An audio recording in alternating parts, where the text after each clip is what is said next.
देखिए स्टूडेंट्स, हमने previous video में क्लासिफिकेशन पढ़ा था, मोनोसेकेराइड, ओलिगोसेकेराइड और पॉलीसेकेराइड। ठीक है, अब देखिए नेक्स्ट स्लाइड में कुछ चीज़ें और पढ़ते हैं स्पेशल। देखिए स्टूडेंट्स, आपके मोबाइल स्क्रीन पर कार्बोहाइड्रेट्स के क्लासिफिकेशन डिटेल में आ चुके हैं। Monosaccharide, oligosaccharide and polysaccharide. Dear students, देखिए तो मोनोसेकेराइड में क्या है, यहाँ पर जो ये सीरीज जो बनी है, देखिए ये जो टिक लगाया मैंने, ये और ये वाले monosaccharide, these are oligosaccharide and these are the polysaccharide. ठीक है स्टूडेंट्स, तो आप इसको देखिए ध्यान से कि इसमें कौन कौन से आते हैं। Functional group and number of carbon atom. Functional group दो प्रकार के हैं, एल्डोज एंड कीटोज। एल्डोज में ग्लूकोज आ रहा है, ये देखिए, और कीटोज में फ्रक्टोज आ रहा है। नंबर ऑफ कार्बन एटम, अगर एल्डोज हैं, कीटोज हैं, तो उसमें कार्बन एटम कितने हो सकते हैं मोनोसेकेराइड वाले में? तो शुरुआत जो है वो ट्राइओज से होगी। ट्राइओज का मतलब 3 carbon, tetrose 4 carbon, pentose 5 carbon, hexose 6 carbon और हेप्टोज 7 कार्बन। यानी कि मोनोसेकेराइड मैक्सिमम 7 कार्बन वाले ऑर्गेनो कार्बोहाइड्रेट्स हो सकते हैं। ठीक है, अगर हम ओलिगोसेकेराइड की बात करें तो ओलिगोसेकेराइड में डाइसेकेराइड, ट्राइसेकेराइड एंड टेट्रासेकेराइड, ये 4 हैं। ये देख रहे हैं आप, मैंने स्क्रीन पर टिक लगाया हुआ है। अब डाइसेकेराइड में माल्टोज, लैक्टोज एंड सुक्रोज, ये जो कार्बोहाइड्रेट आए। ट्राइसेकेराइड में रेफेनोज आया और टेट्रासेकेराइड में जो आया स्टेक्योज। ठीक है, तो ये जो हैं, ये यहाँ आप देख रहे हैं, ये वाले रेफेनोज, स्टेक्योज, माल्टोज, लैक्टोज और सुक्रोज, ये ओलिगोसेकेराइड के पार्ट हुए। अगर हम पॉलीसेकेराइड की तरफ मूव करें तो पॉलीसेकेराइड में जो है होमोपॉलीमर और हेट्रोपॉलीमर दो प्रकार के हैं, फर्दर डिवाइडेड करे गए हैं 2 पार्ट में। तो 2 पार्ट में डिवाइड करने का मतलब ही बन जाता है कि इसमें होमो का मतलब है सेम होंगे, मतलब कार्बन, हाइड्रोजन और ऑक्सीजन 3 चीज़ें होंगी। वे कार्बोहाइड्रेट जिसमें कार्बन, हाइड्रोजन, ऑक्सीजन तीनों हो तो वो होमोसेकेराइड हो जाएंगे। हेट्रो में इनके अलावा कुछ और चीज़ें आ जाएंगी। तो होमोसेकेराइड में क्या है, starch, dextrin, glycogen, cellulose, insulin, ये जो बने हैं होमोपॉलीसेकेराइड हो गए। हेट्रो में hyaluronic acid, heparin, chondroitin sulphate, dermatan sulphate and keratan sulphate. तो ये जो आए, ये आपके हेट्रोसेकेराइड्स हैं। बेसिकली जो हम पढ़ते हैं वो ये वाले पढ़ते हैं जिनको मैंने अभी सर्कल किया हुआ है। तो स्टूडेंट एक बार दोबारा से रिफाइन कर लेते हैं। मोनोसेकेराइड जो हैं वो आपके एल्डोज और कीटोज यानी कि ट्रायोज, टेट्रोज, पेंटोज, हेक्सोज होंगे, हेप्टोज होंगे। ठीक है, और डाइसेकेराइड जो हैं माल्टोज, लैक्टोज, सुक्रोज होंगे। ट्राइसेकेराइड रेफिनोज होंगे और स्टेक्योज जो हैं वो टेट्रासेकेराइड होंगे। ये ओलिगोसेकेराइड के पार्ट हैं। Polysaccharide further divided into 2 parts, monosaccharide, homosaccharide and heteropolysaccharide. Homopolysaccharide में क्या है, starch, dextrin, glucose, cellulose, insulin, these are the homopolysaccharide. ठीक है, हेट्रो में आप देख ही रहे हैं, इनके नाम बड़े अननोन से हैं, आप लोगों ने पहली बार सुने होंगे, तो इस सिलेबस में भी आपके नहीं है।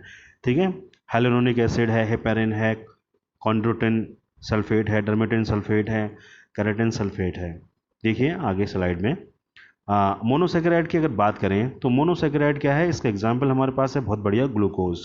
ओके स्टूडेंट्स, तो ग्लूकोज में क्या है, मोनो मीन्स ग्लूकोज। ठीक है, मोनो ग्लूकोज जो पार्ट है मोनोसेकेराइड का है और ये इसका एग्जाम्पल है ग्लूकोज। ठीक है, तो मोनो मीन्स 1 यानी कि शुगर, सेकेराइड में शुगर यानी कि एक शुगर का मॉलिक्यूल। अब ये मोनो को जो है, मोनोसेकेराइड आर सब divide into 2 part depend on the functional group. एक में एल्डिहाइड है और एक कीटोज है। अगर एल्डिहाइड है तो ग्लूकोज और कीटोज है तो फ्रक्टोज। ठीक है, ये tetrose, triose, pentose, hexose, heptose, ये हम 7 कार्बन तक के पढ़ेंगे स्टूडेंट्स आपके मोबाइल स्क्रीन पर जैसा कि शो हो रहा है। अगर हम इसकी बात क्लासिफिकेशन और देख लें तो क्लासिफिकेशन में triose, tetrose, pentose, hexose, heptose और एल्डोज और कीटोज के नाम। ठीक है, glyceraldehyde, erythrose, ribose, xylose, glucose, galactose और ग्लैक्टोहेप्टोज, ये एल्डोज यानी कि एल्डिहाइड वाले मोनोसेकेराइड है। कीटोज वाले dihydroxy acetone, erythrulose, ribulose, cellulose, fructose, sedoheptulose. तो ये जो हैं ऐसे कार्बोहाइड्रेट हैं जो जिनमें कीटो ग्रुप होता है डियर स्टूडेंट। तो जैसा कि आप देख रहे हैं हम आपके मोबाइल स्क्रीन पर, ट्रायोज वाले में दोनों एल्डिहाइड कीटोन दिखाए हैं, टेट्रोज वाले में, पेंटोज वाले में, हेक्सोज और हेप्टोज वाले में। ठीक है स्टूडेंट, आगे देखिए एग्जाम्पल देख लेते हैं फटाफट इनके।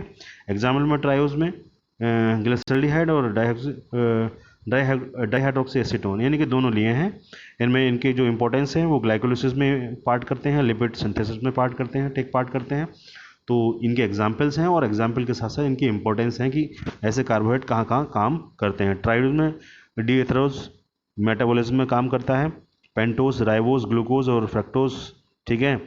पेंटोज में केवल राइबोज आएगा, राइबोज जो है वो आरएनए और कोएंजाइम्स न्यूक्लिक एसिड के स्ट्रक्चर में देखने को मिलता है राइबोज, पेंटोज शुगर जो है, ठीक है। न्यूक्लिक एसिड जो न्यूक्लिक मटेरियल जो होता है वो देखते हैं हम लोग।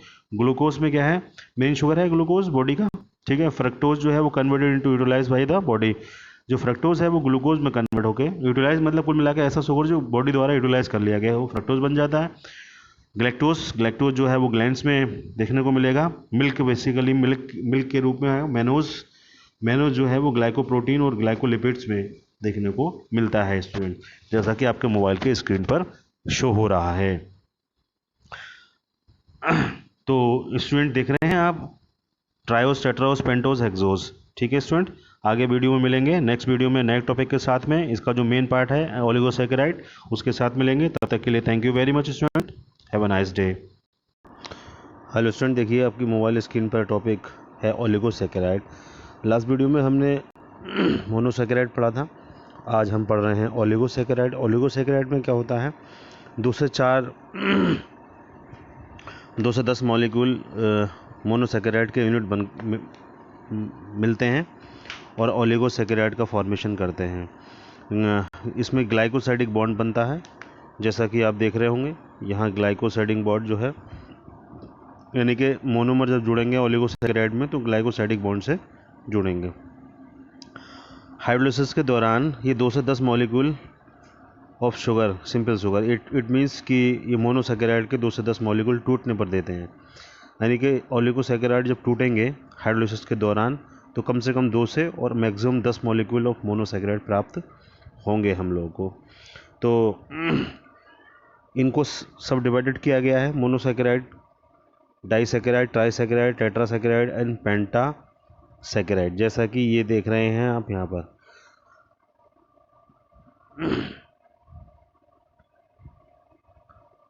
पेंटासैकेराइड, टेट्रासैकेराइड, ट्राइसैकेराइड, डाइसैकेराइड, इनको सब डिवाइडेड किया गया है, ठीक है। ये यहाँ पे इस तरीके से आप देख पा रहे होंगे। तो ओलिगोसैकेराइड में मोनोमर की 2 से 10 यूनिट तक लगे होते हैं, ग्लाइकोसाइडिक बॉन्ड से जुड़े होते हैं। हाइड्रोलिसिस जब जब होगा तब तब ये टूटेंगे ओलिगोसैकेराइड मोनोसैकेराइड में, तो मोनोसैकेराइड के 2 से 10 मॉलिक्यूल मिलेंगे, ठीक है। और इनको डाइसैकेराइड, ट्राइसैकेराइड, टेट्रासैकेराइड, पेंटासैकेराइड में डिवाइडेड किया गया है स्टूडेंट्स। देखिए आगे स्लाइड में किस तरीके से हम जो है वो देखेंगे।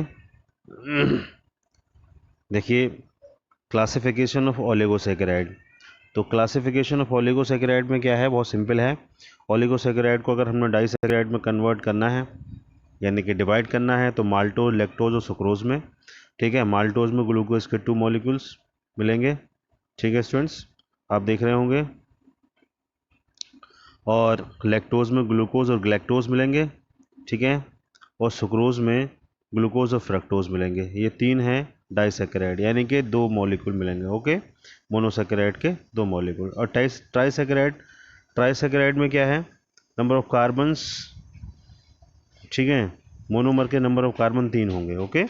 रेफेनोज में ग्लूकोज, फ्रक्टोज एंड ग्लैक्टोज, ये जैसा कि चार्ट पर दिखाई दे रहा है। टेट्रासैकेराइड में क्या होगा, टेट्रासैकेराइड बहुत है, स्टेचोज में 2 ग्लैक्टोज के होंगे, ग्लूकोज और फ्रक्टोज के, यानी कि टोटल 4 मॉलिक्यूल होंगे। ये नंबर ऑफ सी का मतलब होता है मोनोमर, ठीक है। यहाँ पर मोनोमर से मतलब देखेंगे मोनोमर या मोनोसैकेराइड, ओके। तो ये देख लिया, हमने देख लिया। पेंटासैकेराइड में 5 मोनोसैकेराइड होंगे, और 5 जब मोनोसैकेराइड होंगे तो इसको बरबैसा कोष कहेंगे, ठीक है, बरबैसा कोष, ठीक है। तो 3 ग्लैक्टोज और ग्लूकोज और फ्रक्टोज, यानी कि 3 ग्लैक्टोज के, ग्लूकोज और फ्रक्टोज के मॉलिक्यूल हमें देखने को मिलेंगे स्टूडेंट्स। तो डाइसैकेराइड हमने पढ़ लिया, ट्राइसैकेराइड, टेट्रासैकेराइड, पेंटासैकेराइड, ये जो इनको डिवाइडेड किया गया था, ओलिगोसैकेराइड को फर्दर डिवाइडेड किया गया था स्टूडेंट्स। आगे देखते हैं स्लाइड में कि पॉलीसैकेराइड क्या हैं। इस डायग्राम के माध्यम से समझाने की कोशिश की है। पॉलीसैकेराइड क्या होते हैं? पॉलीसैकेराइड का मतलब होता है मोनोमर के बहुत सारे यूनिट्स जो एक दूसरे से जुड़े हैं, यानी कि lot of more than 4 molecules of monosaccharide combines together and form polysaccharides. ठीक है, तो पॉलीसैकेराइड एक डायग्रामेटिकली समझाने की कोशिश यहाँ हो रही है। पॉलीगोसैकेराइड एक चैन होती है, लॉन्ग चैन ऑफ मोनोमर। ठीक है, पॉलीसैकेराइड में क्या हुआ, मोर देन 10, यानी कि 10 से ही शुरुआत होगी और मैक्सिमम कितने भी हो सकते हैं इसमें मॉलिक्यूल। ठीक है, हाई मॉलिकुलर वेट होता है, वाटर में सॉल्युबल है। ठीक है, ग्लाइकेन्स भी इनको कहते हैं। ठीक, ये ग्लाइकेन्स नाम देख रहे होंगे यहाँ, ग्लाइकेन्स भी इनको कहते हैं। ठीक है, एंड ब्रांच्ड, इनके स्ट्रक्चर ब्रांच्ड भी हो सकते हैं, लीनियर भी हो सकते हैं। टेस्ट में स्वीट होते हैं, मीठे होते हैं। ठीक है, जैसा कि जितने भी कार्बोहाइड्रेट हैं, ऑलमोस्ट जो कार्बोहाइड्रेट है वो स्वाद में मीठे हैं। एल्डिहाइड एंड कीटोन्स ग्रुप इसमें प्रेजेंट रहते हैं। तो ये पॉइंट हमने, ये सारे पॉइंट्स हमने कवर कर लिए हैं students. More important thing is कि इसमें जो शुरुआत है पॉलीसैकेराइड में मोनोसैकेराइड की, तो मोनोसैकेराइड के 10-11 से मैक्सिमम यूनिट तक देखने को हमें मिलेंगे स्टूडेंट। तो इन मोनोसैकेराइड से मिलकर, यानी कि पॉलीसैकेराइड में, polysaccharide is a long chain of monosaccharide. ठीक है स्टूडेंट्स, आगे देखते हैं। पॉलीसैकेराइड को यहाँ पे क्लासिफाइड करने की कोशिश की गई है। किस तरीके से? मैंने लास्ट टाइम, अभी लास्ट वीडियो में बताया था कि पॉलीसैकेराइड को हम दो तरीके से डिवाइड कर सकते हैं, होमोपॉलीसैकेराइड और हेट्रोपॉलीसैकेराइड। ओके, होमोपॉलीसैकेराइड में स्टार्च, ग्लाइकोजन और डेक्स्ट्रिन आता है। ठीक है, हेट्रोपॉलीसैकेराइड में अगर पेक्टिन और ग्लाइकोसैकेराइड आता है।